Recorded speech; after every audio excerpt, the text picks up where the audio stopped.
If you've ever wanted to cross-examine somebody, this is how to do it. My name is Jefferson Fisher. I'm a trial attorney. I cross-examine people almost every day, and this is what I do. Most people know that in cross-examination, we use leading questions, but there's actually a secret way to go about it. Here's what I do. I turn my questions into statements. Here's an example. If you take the question, did you go to the store that day? I turn it into a statement. You went to the store that day. You get the same exact information, but now you're the storyteller. Number two, I make that statement as short as possible, because the shorter it is, the less room anybody has to wiggle out of it. And sometimes you can even do it with just one word. For example, you went to the store that day. Yes. Got some things. Yes. Milk. Yes. Eggs.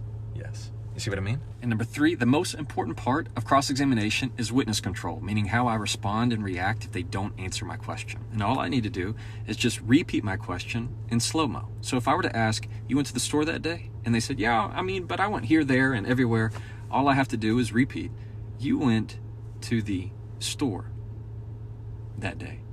And see, now I've given them a choice, either answer my question or hurt their credibility. So try that and follow me.